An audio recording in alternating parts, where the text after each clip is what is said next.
पर नजर डाले थे। लगातार चुनाव परिणाम कहा जा सकता है बड़े आंकड़े रुझानों में गाजीपुर से सपा के अफजल अंसारी 14,000 वोटों से आगे चल रहे हैं। अफजल अंसारी 14,000 वोटों से आगे चल रहे हैं गाजीपुर से अफजल अंसारी। इस बार पूर्वांचल में कहा जा सकता है कि उत्तर प्रदेश के इतिहास में यह पहली बार हुआ कि माफिया मुक्त चुनाव रहा। कोई बड़ा चेहरा आप इस बार के चुनाव में नहीं देख सकते, जो है भी उन्होंने चुनाव से किनारा कर लिया है। लेकिन ये एक बड़ी खबर, सुशील जी कैसे देखते हैं गाजीपुर से अफजल अंसारी आगे चल रहे हैं? क्या आपको लगता है मुख्तार अंसारी का भी सहानुभूति वोट का समर्थन कुछ जरूर मिला होगा? हाँ संतोष जी, देखिए गाजीपुर सीट जो है खासतौर पे जो पूरे पूर्वांचल का ऐसा चरित्र है, जैसा भी हेमंत जी कह रहे थे कि जातिवादी राजनीति, चूंकि पूर्वांचल का जो सामाजिक और आर्थिक पिछड़ापन है उसके कारण वहाँ औद्योगिकरण नहीं हुआ और इस तरह के आर्थिक सामाजिक अवसर नहीं मिल पाए। इस कारण से लंबे समय तक वहां पर माफिया का या ऐसे दलों का ज्यादा प्रभाव रहा जो जातिवादी राजनीति करते थे। तो उसका प्रभाव अभी भी देखने में आ रहा है कि भले ही अभी उत्तर प्रदेश सरकार ने कानून व्यवस्था की स्थिति बेहतर किया, माफिया राज कम हुआ है, लेकिन उसका प्रभाव अभी भी आपको ऐसी सीटों पर लगातार दिख रहा है।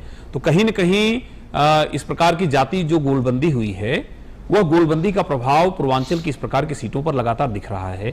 हालांकि भारतीय जनता पार्टी ने भी प्रयास किया और उसने राजभर जी की पार्टी से और अन्य जो क्षेत्रीय पार्टियां थी जिनका अपना अलग अलग जाति प्रभाव था उनसे गठबंधन किया। लेकिन अगर गाजीपुर में बढ़त मिल रही है समाजवादी पार्टी को और इनके गठबंधन को, तो निश्चित रूप से कहीं कहीं यह ऐसा दिख रहा है कि जो जाति गोलबंदी की लड़ाई है उसमें पीडीए का जो नारा रहा वह ग्राउंड पर ज्यादा सफल होता दिखा। पीडीए का नारा ग्राउंड पर जमीन स्तर पर ज्यादा असर दिखा। लेकिन कुछ और लगातार प्रतिक्रियाएं आ रही, हम लगातार आपको प्रतिक्रिया सुना रहे थे कि जयराम रमेश ने क्या कहा, उसके साथ साथ मोहन यादव ने कहा। लेकिन अब अरुण साहू उप मुख्यमंत्री हैं, उन्होंने क्या कुछ कहा, इसके बाद हम धर्मेंद्र यादव के उस बयान को भी सुनाएंगे। अरुण साहू, लेकिन एक बार सुन लेते हैं कि उन्होंने क्या कहा। अभी ये प्रारंभिक रुझान है, पहले राउंड की गिनती पूरी हुई है और आगे आगे जैसे गिनती बढ़ेगी पूरी तरह से ये स्पष्ट हो जाएगा कि नरेंद्र मोदी जी तीसरी बार देश के प्रधानमंत्री बनेंगे। विपक्ष के सारे प्रोपोगेंडा, विपक्ष के सारे हथकंडे नाकाम होंगे और नरेंद्र मोदी जी तीसरी बार देश के प्रधानमंत्री बनेंगे। छत्तीसगढ़ में 11 की 11 सीटें भारतीय जनता पार्टी आसानी से जीतेगी।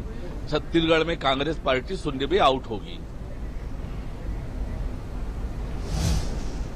तो छत्तीसगढ़ के उप मुख्यमंत्री अरुण साहू को आपने सुना कि अभी उन्होंने कहा कि रुझान आ रहे हैं, ये तस्वीर है बदलेगी। लेकिन धर्मेंद्र यादव ने क्या कुछ कहा है, प्रतिक्रिया दी है अभी तक के रुझानों को लेकर, अभी तक के काउंटिंग को लेकर, वो सुन लेते हैं।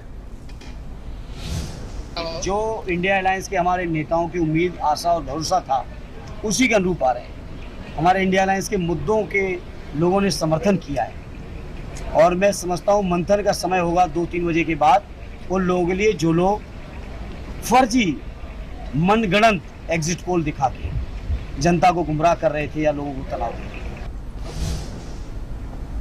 थे। और कांग्रेस नेता कमलनाथ ने क्या कुछ कहा, क्योंकि मध्य प्रदेश पर भी सबकी नजर है, क्या कुछ कहा सुनते हैं।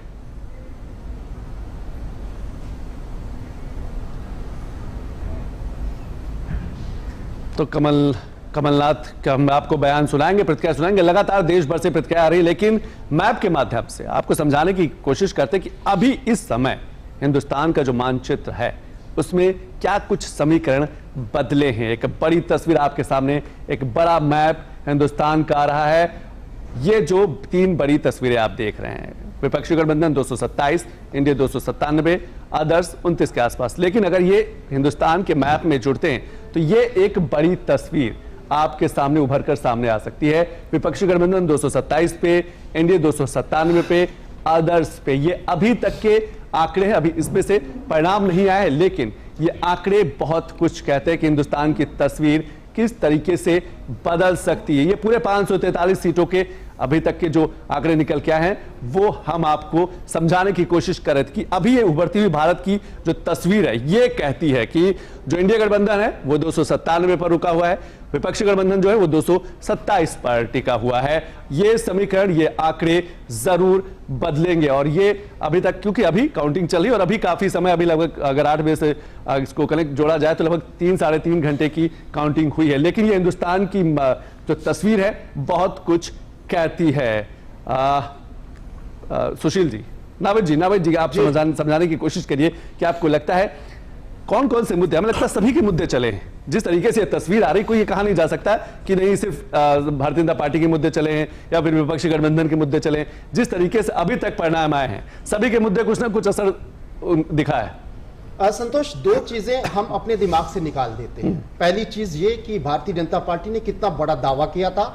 दूसरी बात, एक भ्रम जिसको कहते हैं एग्जिट पोल, जिस भ्रम में हम आ गए थे। इन दोनों को हम दिमाग से निकाल के अपने फ्रेश दिमाग से सोचते हैं तो हमें लगता है अब तक के जो अभी रुझान सामने आए हैं उसको देखकर लगता है कि एनडीए मेजॉरिटी से सरकार बना लेगी अगर यही ट्रेंड रहा, यानी वो 272 क्रॉस कर रहे हैं। ऐसे में उन दोनों चीजों को मैंने अलग कर दिया। फ्रेश दिमाग से मैं ये कह सकता हूं कि बहुत बड़ी उपलब्धि भारतीय जनता पार्टी और एनडीए की। तीसरी बार इस देश में, तीसरी बार अगर कोई बहुमत से सरकार, कोई गठबंधन या कोई पार्टी बनाने जा रही है तो ये कोई कम उपलब्धि नहीं है। एक चीज तो ये हो गई। दूसरी अहम बात जिस पर बहुत सारे लोगों ने चर्चा की, जाति की बात, जाति की तरफ जाता हुआ नजर आ रहा है।